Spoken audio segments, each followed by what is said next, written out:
You're listening to Rob McConnell in the X Zone on the Talkstar Radio Network. Visit us online at www.xzoneradio.com.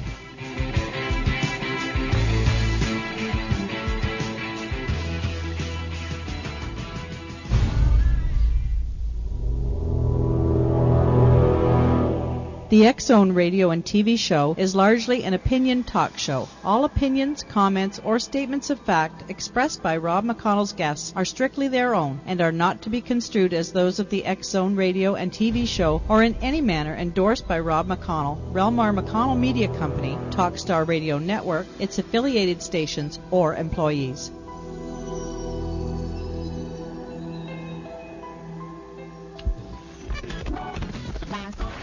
All Hit Radio.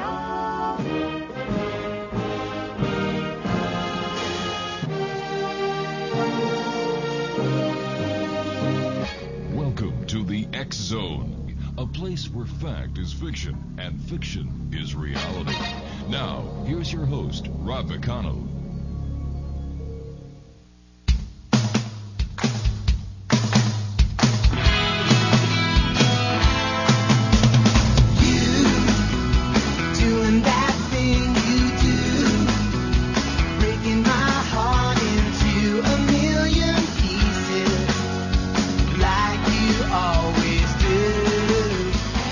And welcome back, everyone. My name is Rob McConnell, and this is the X Zone on the Talkstar Radio Network from our studios in Hamilton, Ontario, Canada.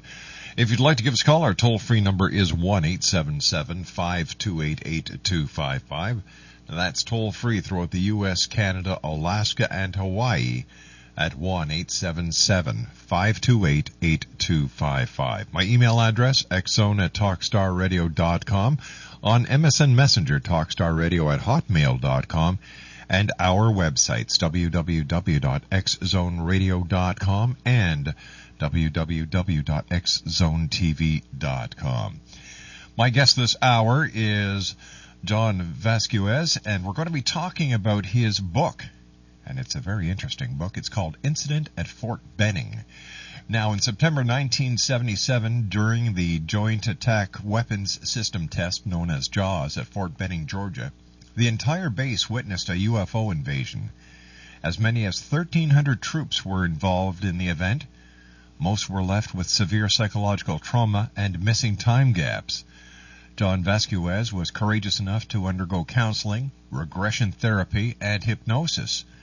After 15 years of personal research, John and co-author Bruce Stephen Holmes present the story along with plenty of government documentation. Readers of this book are asked to enter this experience with an open mind after reviewing the official documents and scrutinizing the appendix, make up your own mind regarding the incident at Fort Benning. Joining me now is the author, John VASQUEZ. And John, welcome to the X Zone. Oh, thank you very much. Appreciate it. How's everybody doing? Oh, we're just doing fine. Thanks very much for taking time out of your busy day to join us here tonight, John. And tell us a little bit about yourself. Well, actually, I'm retired now, and I'm just taking it easy. I'm watching TV a lot and going out and eating.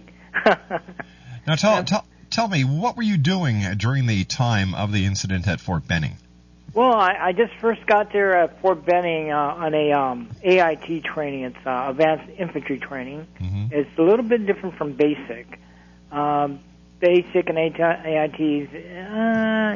The only hard part on AIT is I think it's hand-to-hand combat. You got to learn that real quick. And the rest is marching as the same thing and running 5 miles a day every morning. So, yeah, it's just like normal routine procedure. Now, how long had you been in the Army before going to Fort Benning? Well, I was with the National Guard first. Right. And went to Fort Leonard, Missouri. Came back and went to, I think it was Fort Irwin, California, with desert training. They call it Red Flag. And I told the major there, listen, I want to go to RA, regular Army, and he okayed that, and I went to Fort Benning from there. John, we have to take a commercial break shortly, but when we come back from the commercial, I'd like you to take us through the events on the September day in 1997, where there was this Yeah. This event that involved 1,300 troops. Yes, I know it sounds really unusual, 1,300 men being abducted, and it sounds really wild and bizarre, but, I keep looking back at it every time when I talk about this, and there's so much evidence involved with this, and the people I've talked to who was also there at the time, and, it's a long story, but I'll make it as briefly as possible, and let's get to the facts of what's going on. All right. You and I are going to the commercial break. Please stand by, John. John VASQUEZ is our special guest this hour. He is the co-author of Incident at Fort Benning. He authored this book with Bruce Stephen Holmes. If you'd like to give us a call and ask John any questions pertaining to the incident at Fort Benning, our toll-free number is 1-877-528-8255. That's 1-877-528-8255. And we will be back on the other side of this commercial break with from our fine sponsors, talking about the incident at Fort Benning, live and around the world with John VASQUEZ on the Talkstar Radio Network from our studios in Hamilton, Ontario, Canada. Don't go away, Exo Nation. We'll be back right after this break. You can't touch this. You can't touch this.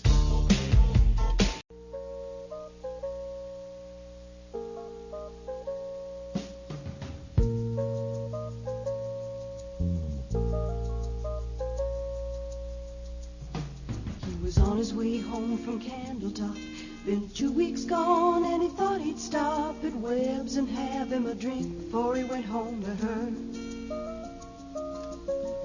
Andy Wolo said hello, and he said hi, what's doing? Whoa, said sit down, I've got some bad news, it's gonna hurt. Said I'm your best friend, and you know that's right, but your young bride ain't home tonight. Since you've been gone, she's been seeing that Amos boy said. Well, he got mad and he saw red. And Andy said, boy, don't you lose your head, 'cause to tell you the truth, I've been with her myself. That's the night that the lights went out in Georgia.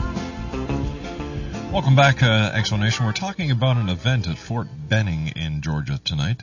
Joining me is John VASQUEZ. And, John, I was wondering if you could take us to what happened that day in September at Fort Benning. Well, you know what, I'm going to have to ask everybody to kind of sit down, relax, and get ready for a real roller coaster ride. Okay. And you got to imagine this in your mind, put this into your mind, and I'll make a picture out of it so you can see it's like a motion picture. And what happened to us is that around 7:30, one of our drill sergeants, our sergeant, came out to each and every barracks and told us that, we're going to have a mandatory formation at 7:30 evening. And sure enough, he came around about 7:30, and everybody walked out to this playing field. It's a wide playing field kind of area, and there's Alpha, Bravo, Charlie Company, and Delta Company, and each company consists of 300 men. Then you got to consider the company commander, the supply crew, kitchen crew. They're talking about 1,300 people out there in this mandatory formation, and you've got to be out there, or you're considered AWOL, which is AWOL. And when we got out there, we just stood out there for about from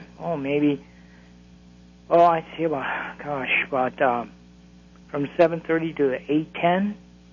And during that time frame there, everybody got talking to each other and, make small talk. And I don't know, I think it was 8:05 when someone in front of us, this tall guy in front of me, said something like, what is that? And I didn't pay no attention at all because I didn't know what he was talking about. And a few seconds later, he said it again. He goes, what is that? So my curiosity got the best of me. So I kind of looked, and the guy, I don't know, he was staring at the right side of the sky. And I said, what is it? I don't see anything but stars out there. And he kind of turned his head around, and he says, watch that one star to the right. So I did. I looked at the star for a few minutes, maybe 8 seconds, and the star moved. Now, I'm thinking, stars don't move. They stay stationary. And the way it moves is like this. Imagine you got an ice cube in your hand, and you place it on a floor that's stainless steel, and you push the ice cube across the floor, and it kind of slowly slides across like a smooth object. Well, this is what this star did. It just smoothly went across the sky. And I told myself, I don't know what that is, but I don't know what that's kind of strange-looking star. And it stopped. It went away, came back, it stopped again, and moved the same way it did, again across the sky. And it stopped again, it went away, and came back, and moved again. And by this time, one of the drill sergeants is asking me, what do you think that is, VASQUEZ? And I go, I don't know, satellite?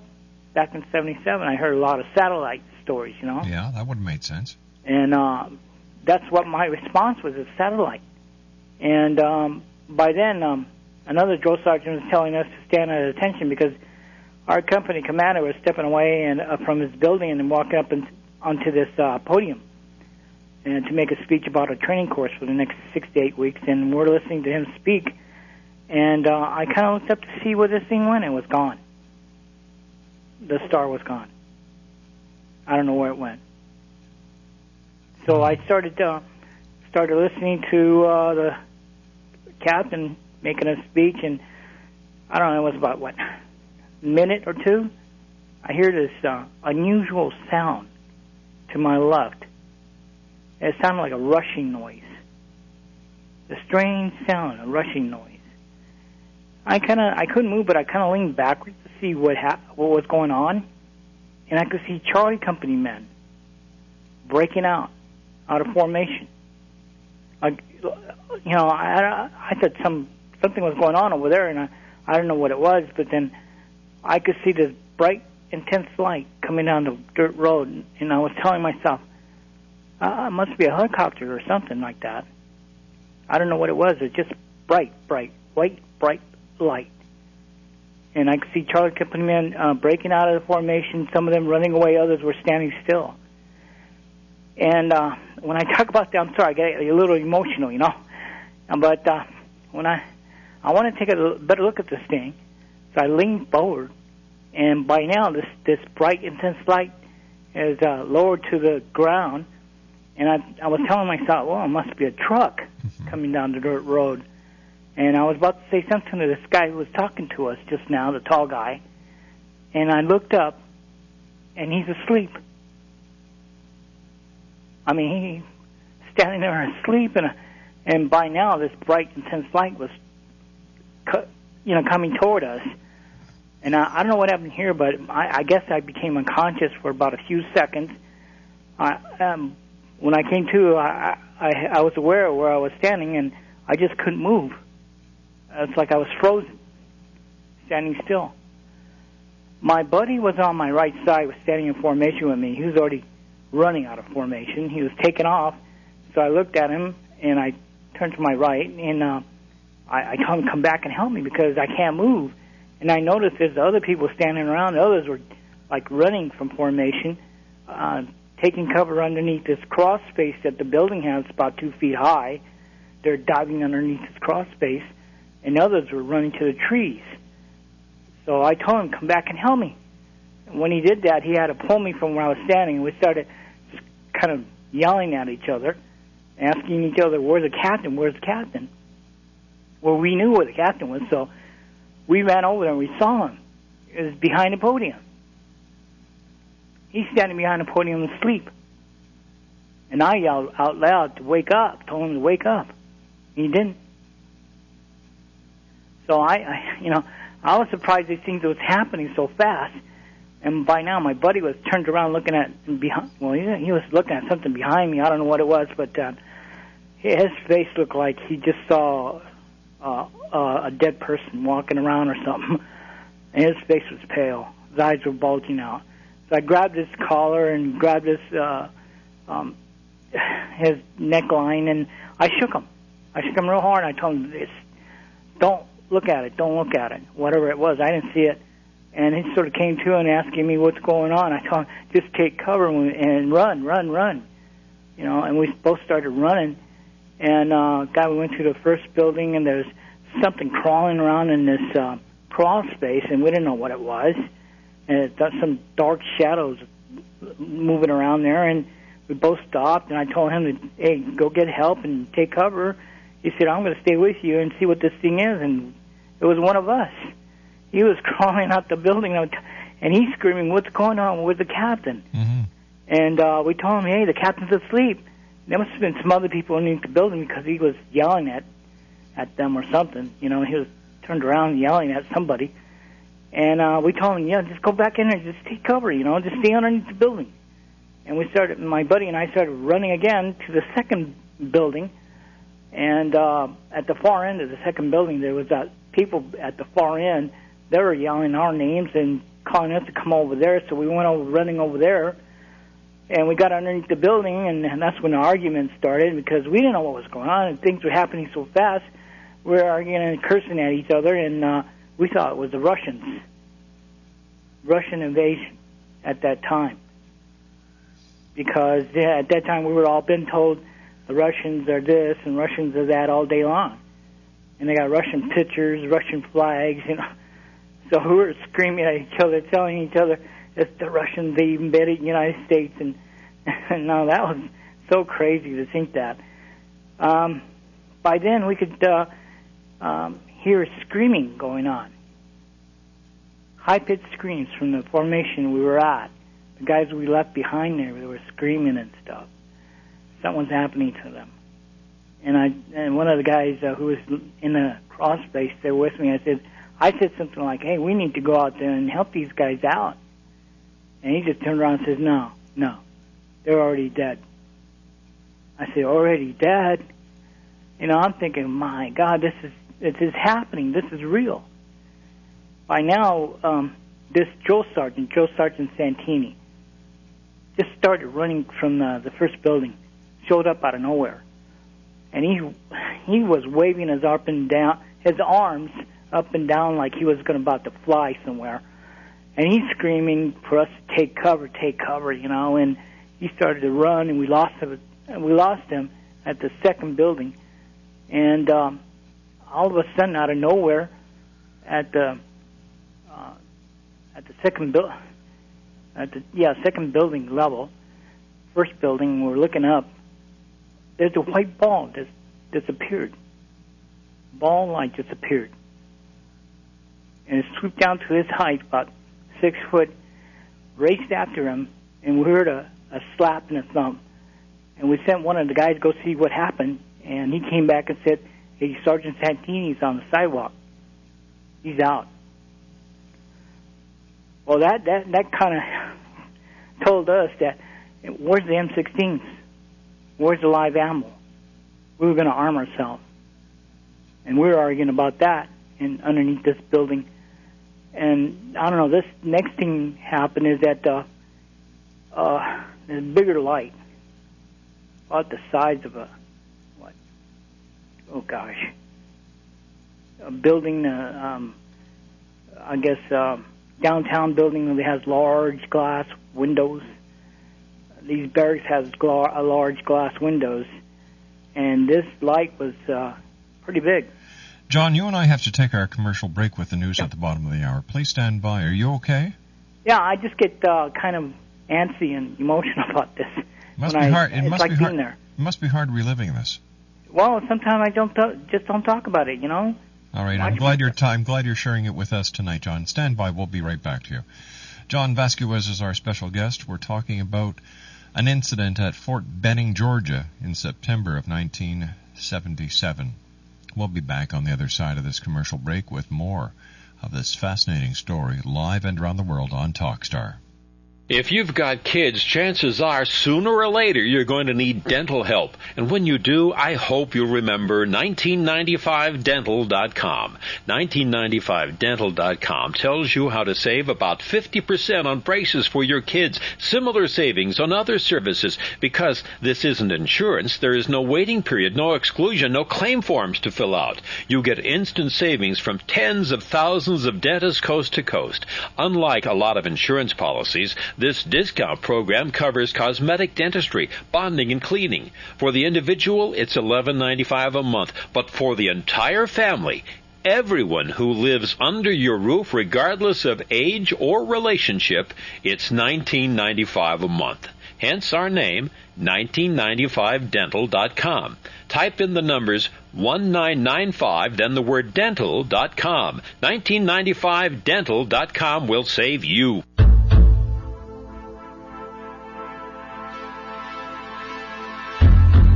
Douglas James Cottrell, who has been called Canada's Edgar Casey, has just made available his latest CD, Douglas Cottrell 2012 Earth Changes, the first CD in the 2012 Prophecy series. This session features information gathered from the Akashic Records in a deep trance meditation session by Douglas James Cottrell in March of 2009. In this session, Douglas explains changes that have taken place in the Earth's core, changes to the Earth's poles, and the real reason why the polar caps are melting.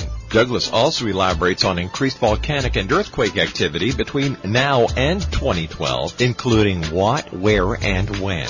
To order your copy of Douglas Cottrell 2012 Earth Changes, visit his website at douglasjamescottrell.com or call toll-free 877-COTTREL. You're listening to Rob McConnell in the X Zone on the Talkstar Radio Network. Visit us online at www.xzoneradio.com.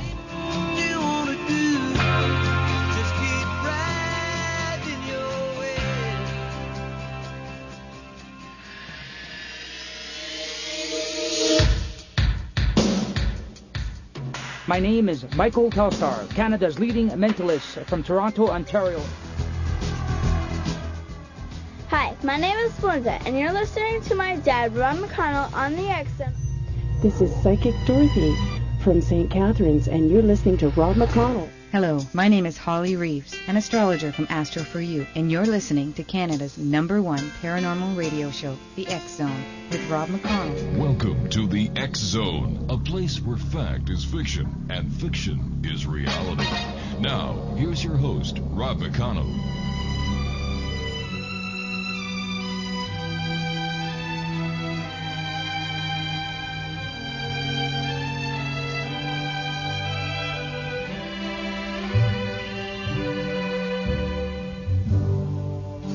Georgia, Georgia, the whole day through, just an old sweet song keeps Georgia on my mind. Georgia on my mind.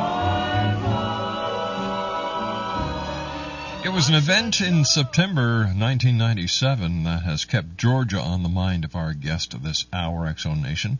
John VASQUEZ is our special guest, and we're talking about an event at Fort Benning, Georgia in September 1977. John, could you continue your story, please? And thanks for being with us tonight. Yes, thank you for having me on your show. I appreciate it. Going back to the story, I know I sound really anxious, but, it's just, I get into that mold, and it's not non-stopping. I mean, I was there, so, I know what happened to us. You relive it every time you talk about it. Yeah, it's like just happened last night. So, again, going back to the story, I remember lying on the ground, and I'm looking up, and this bigger light just started cruising around on the first building. And I'm going, this is not happening. This light was huge and intense, bright white light. And it was so bright that it was silhouetting all the frames in the building. So I'm going, wow, what is this? I must be hallucinating this. And my buddy, who was laying next to me is asking me, John, what is it? What do you think this is? And I go, I don't know, but whatever it is, it's coming around the building. So he asked, what do you want to do? And I said, well, there's the building we're in, underneath, it's really dark, so why don't we just crawl into the center of the building? So all of us did. So we went to the center of the building, stopped, and by now this object parked itself in front of us. And it silhouetted the whole building, illuminate the whole, it just illuminated everything, too. And that's when I started hearing something. It sounds weird, unusual, and bizarre, but my left forehead started to get cold, and there was pressure there. And I hear this female voice. It said, it's okay. Don't be afraid. Come out. And I'm going, whoa, it sounded like a metallic voice far away, but it's right there. And I'm asking the guys, do you guys hear this? Do you guys hear this? And they're all kind of looking at me like, John, what's wrong with you, And I heard it again. She said the same thing. And by now, I was telling the guys, and I told them, listen, let me go out there and see what this thing is. And, well, they kind of agreed, and I started crawling out. There was another guy who followed me, but I told him to just stay behind with the rest. And when I started crawling out of the building, I noticed something even more bizarre. Every time when I crawled closer and closer to the grassy mall, my hands would disappear, vanish. Your hands would disappear? Yeah, invisible. I could feel the ground, but I can't see my hands, both my hands. It's like maybe the light was so intense, my hands would disappear. I don't know, that was kind of strange. Really. Yeah, it would disappear, and I could feel the ground. That's weird. And when I started crawling out, I felt this concrete sidewalk, and I felt that. And I went up on the grassy mall. I stood up, turned to my left, and this huge, intense white light was sitting right in front of me. And I looked to my left, or down below to the left, and there was something small. It was in the light a little bit, but it was something small, scurry right back into the light again. I don't know what that was, but it's like a small thing. And well, I wanted to shield my eyes from this brightness, so I looked at my left hand, and I see my hands now, and something hit my shoulder, and it sounded like a fuse being blown. And I go down, and I could hear one of the guys screaming my last name and reaching for me, so I reached back at him, and I felt something else hit my back, and I became unconscious. And I don't know how long that was, but then when I noticed or heard something, there was a person on my left, another person on my right. There was a cover over me, and I was being lifted up like in an elevator, and I was heading straight to this. It looked like a doorway light. Something opened up. And I wasn't the only one who was being lifted up from the ground, too. There was other people coming up, other guys, other soldiers. And you were going up into this craft? Yeah, there was a door opened up or something in the sky. The whole sky is dark. I don't see any stars. But then there's a bright light, like a door opened up. And we're heading right straight to it. I was, and so was the other guys. When I got there, well, I hear this female voice again. Now, when you get there, you're inside the ship. Yeah, I was inside the ship, and I could hear this female voice again. And she asked me, how are you? How are you doing? Or something like that. And I'm thinking, what? I didn't say nothing. I was just, I guess, talking to her from her mind or something. And I was going, what do you mean by how am I doing? That's a strange question to ask, and I'm going through all this.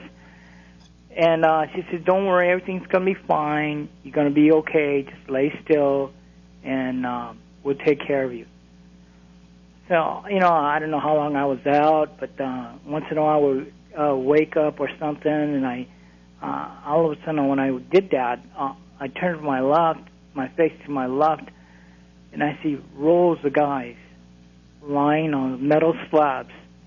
And this place was huge. It's like walking into a mall. Wow. And there was rows of guys like in line, but it was kind of curved, circular.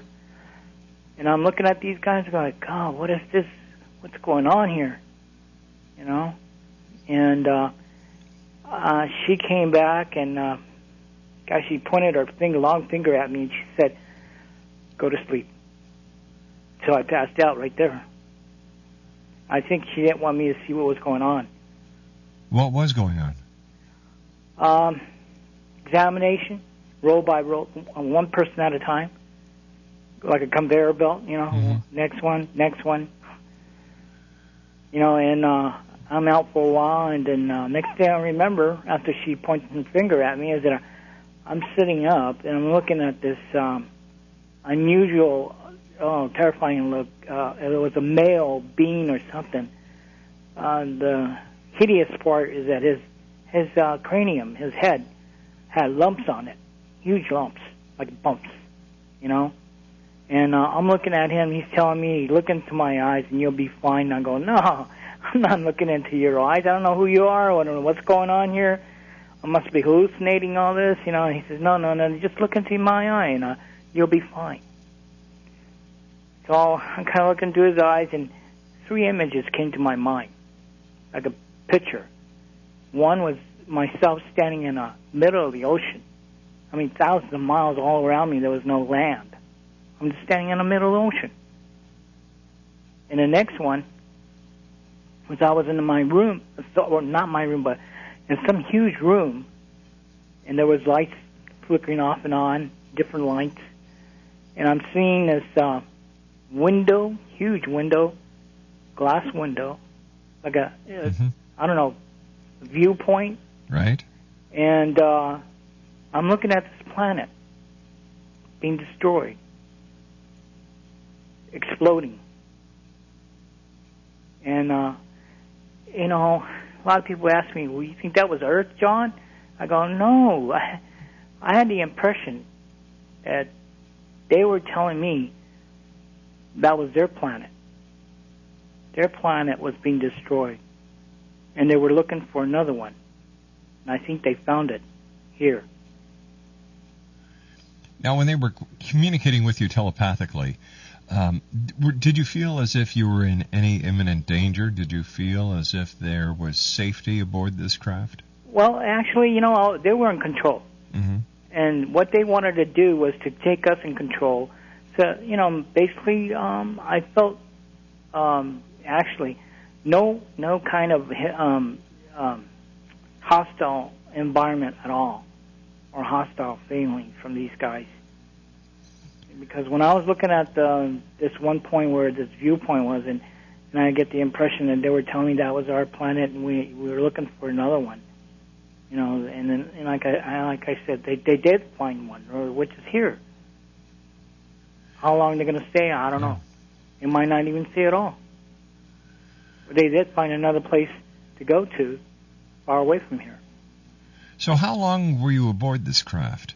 Well, if I can mention the third image I saw. Oh, please, yeah. Yeah, the third image was a humanoid.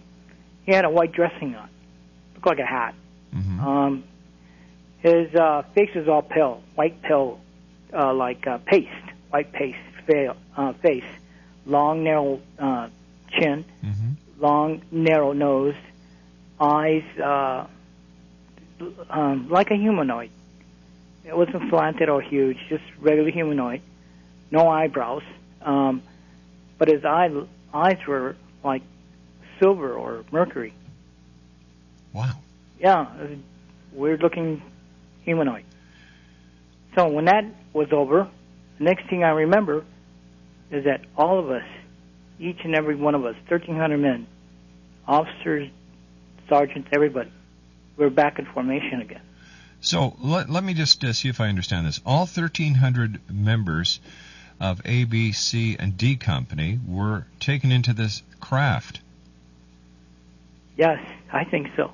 Yeah, well, I mean, something happened to us. I mean, we were we're in this huge mall. I mean, this mall was like, you've seen a mall. You can walk in and it's about 3 or 4 stories high, and we're all laying on metal slabs, and it's like a straight line, but a curve to your right a little bit, like in a circle. Oh, all right. So you end up back in formation, and I'm just hurrying it on a little bit because we're running out of time. What happened when you got back into formation? When we got back in formation, and our sergeants were telling us go back to your barracks, and I'm thinking, hey, where's the captain's speech? He never made a speech, and all of us lost our balance. The ground came up on us. For me, it did. I fell over. When I got up and I was asking what happened, everybody was saying, yeah, we all fell down, and we started walking back to our barracks. Some of us got sick, and I looked at my watch, and it said 7:30, and I asked my buddy what time it was, and he said, oh, no, it's 3:30. He asked his friend, he said, no, 4:45, all night long, all morning. We walked back to our barracks, and everybody had this bizarre behavior. I never seen this bizarre before. It was weird. I mean, some guys went to bed with this flashlight on and the covers over them, and some guys would pop up screaming. I just saw a face in a wall and screaming and turning the lights off and on. John, is it possible that all of you were part of some sort of experiment, psychological experiment, performed by the staff at Fort Benning? That's a good question you asked, because I checked that, and, I have to jump way to the last week of September. Now, we're jumping across pretty, like 3 weeks to jump, okay? Yeah. And, we the last week of September, not mentioning the other rest of the thing that happened to us in between the month of September, this female officer came by, very petite. She had about, 5 or 6 drill sergeants that we never seen before, and they were like ex-football players, 6'6", 6'8", 6'7", and wherever she went, they followed her around. And we're kind of surprised to see her around because she's female, and there's no female around in our post.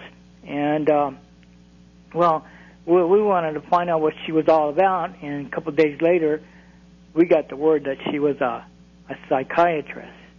Oh, interesting. Yeah, and then she wanted to talk to all of us, and I told myself, no, she's not going to be talking to me, no way, But, 3 days later, I was sitting in a, pool room, playing pool and watching TV, and I walked out, and I was walking down the stairway, and here she comes with one of my buddies.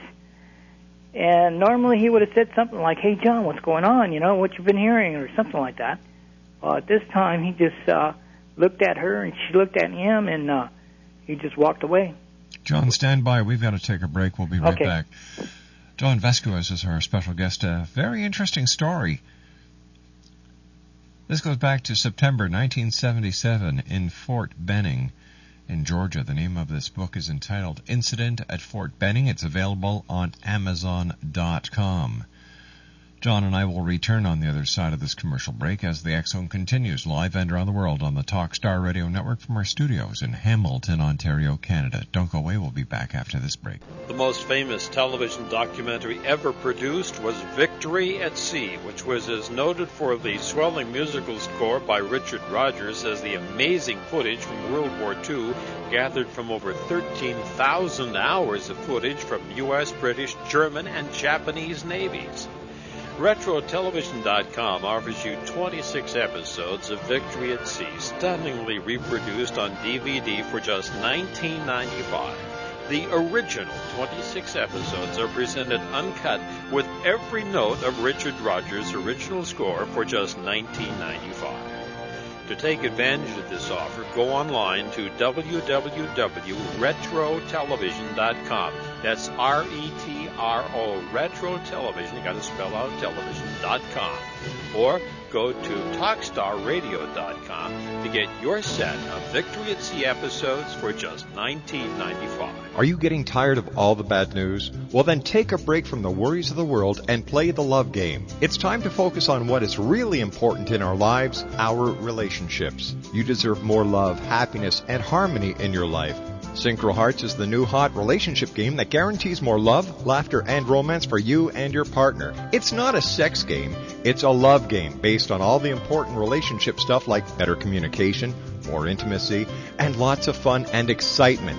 Great intimacy is just one of the benefits of playing Synchro Hearts.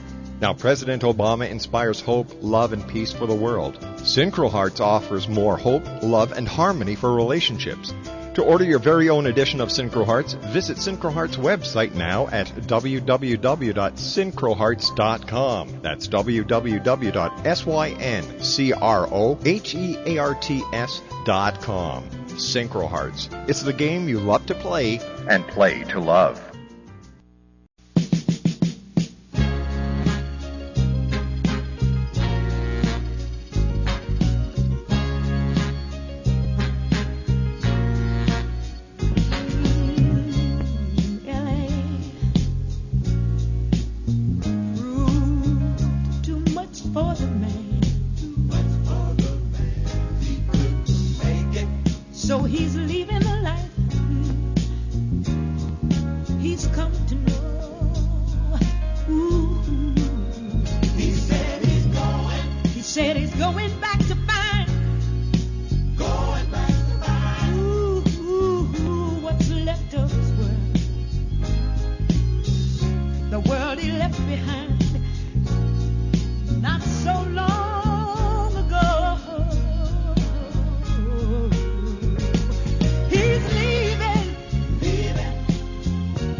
John VASQUEZ is our special guest. We're talking about the UFO incident and abduction of 1,300 members of the ABCD company at Fort Benning on September in 1977. John, I've got about 3.5 minutes left. Can we wrap up the story?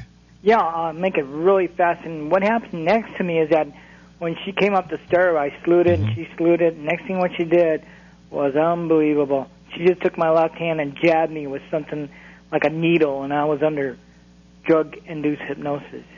Wow. And she asked me all kinds of questions about what happened that night. And the last thing she asked, she also got personal questions, but the last thing she told me is that, John, you're going to forget everything you remember about this event. Well, how she did that, she used her index fingers. She put one on the left temple, right temple, and she squeezed real hard. And I know I was screaming, don't do this, part of me will die. But she did it anyway, and gosh, the next thing I remember, I stood up, and she's standing in front of me, and she's screaming, what are you doing here, soldier? Let's go back to work. And I'm saluting, and I'm going, well, I forgot everything. Wow. Yeah, I was gone. Everything was blocked off. And I did contact somebody. I'm sorry, go ahead. No, go ahead, sir. Yeah, I did contact some of the people that was there, and I found my sergeant and my captain, and I asked them questions about the formation. They couldn't remember anything, but there's one thing I found. There was a down chopper that was on fire, and I got that information from Fort Worth, Alabama. I said, do you remember that down chopper that was on fire? No. I couldn't remember that. I mean, that's like asking someone if they remember their house on fire, And also, if anybody else wants to find out what happened to the post, they re-landscaped everything. They torn everything down, put something else on there, and now they got brand new buildings, and you're not going to believe what I'll tell you. They're called starships. Starships. Starships. Brand new buildings. Everything's inside. Cafeteria, everything. Barracks. They're called starships. John, do you have a website people can go to? I'm sorry, sir? Do you have a website? No, I don't. I don't have a website. I wish I would. Gosh, I'm trying to get myself built up here, and I've been working at this for 15 years. But you know how it goes. I mean, you got to have resources, do all these things, and I like to do this so that way people will know what's going on with this, and not just shake it off and just say, it's one of those stories. It's one of those. big deal stories or something like that. But, you know, I investigated this. I got paperwork. I got people talking. I've been on, a bunch of shows, and I got a book out, and I've been on magazines and also Reader Magazine here in San Diego, and, you know, I'm working on this. Keep working on it, just the resources that John, you and I are going to have to say so long for now, but I'm going to bring you back on in a couple of weeks because I have a whole bunch of questions I'd like to ask you. Oh, yes, sir. John, take care of yourself. Thanks very much for joining us tonight. Thank you very much. Have a good night. You too now. John VASQUEZ. The name of the book is, do you have your pencils and paper ready? You sure do. Incident at Fort Benning. And it's available at Amazon.com. Once again, that's Incident at Fort Benning. And it's available at Amazon.com. When we come back from the news at the top of the hour, I will be joined by Robert Lee Camp right here on the Talkstar Radio Network in the X Zone. Don't go away. More to come.